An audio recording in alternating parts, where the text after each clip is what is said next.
Injil adalah kekuatan Allah yang menyelamatkan. Saudara perlu tahu, manusia berdosa, hidupnya tidak akan bisa berubah hanya dengan motivasi, instruksi, hukum Taurat, tidak boleh ini, tidak boleh itu, lakukan ini, lakukan itu, dikasih visi, atau mimpi. Dengarkan saya, seorang yang perkawinannya hancur, tidak akan dipulihkan hanya diberi motivasi. Saya mau tanya, orang yang kecanduan, tahu nggak narkoba itu jelek buat dia?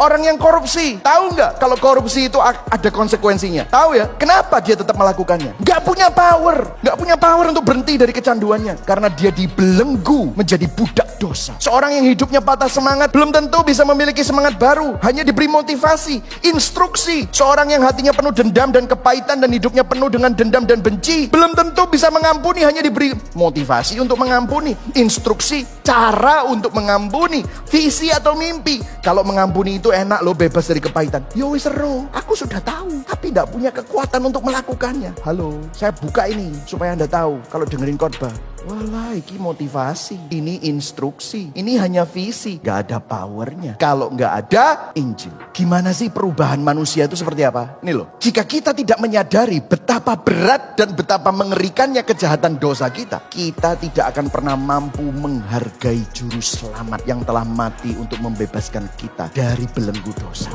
Saudara, saya kasih tahu, perbuatan kita itu sebenarnya adalah buah dari apa yang kita percayai. Makanya faith is the root, grace is the root. Injil itu mengubah akarnya, perbuatan itu buahnya. Makanya transformasi itu terjadi pada saat Injil diberitakan. Jadi inilah the power of the gospel. Ada kuasa yang bekerja. Inilah alasan kenapa setiap minggu dari mimbar ini, kalau orangnya nggak Injili, nggak saya izinkan untuk berdiri di sini. Saudara, saya mau kasih tahu kepada saudara, banyak kesalahkaprahan bahwa Injil itu adalah permulaan langkah awal dari orang Kristen. Habis itu dia masuk ke dalam, oke, Injil sudah ya, Injil loh, sudah ya Injil, oke, kita masuk pemuritan, kita masuk karakter, kita masuk doa, kita masuk hidup kekudusan. Saya mau kasih tahu kepada saudara, seminar karakter tanpa Injil, kamu akan sombong waktu kamu berubah. Weh, aku sabar rek. Iya, kamu sabar, tapi keluar kesombongan. Doaku saiki rek, biyen mek 5 menit, sekarang setengah jam.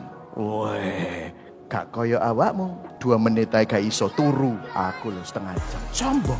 Makanya agama akan membuat kamu sombong, bangga akan apa yang kamu lakukan. Tetapi Injil membuat kamu bangga apa yang Yesus sudah selesaikan.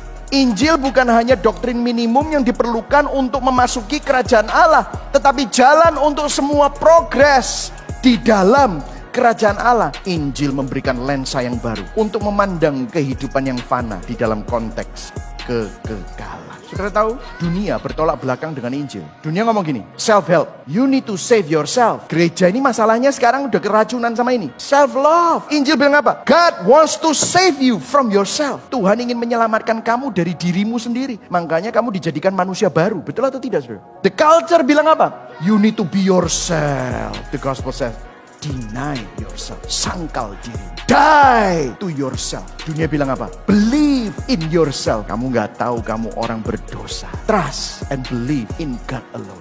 Itu gospel. Dunia bilang outside in, Injil bilang inside out. Apa yang mulia menurut dunia, itu rendah menurut Tuhan. Apa yang bijaksana menurut dunia, itu kebodohan menurut Tuhan. Apa yang bodoh menurut dunia, itulah kebijaksanaan menurut Tuhan. Amin, saudara. Hari ini kita perlu bertobat.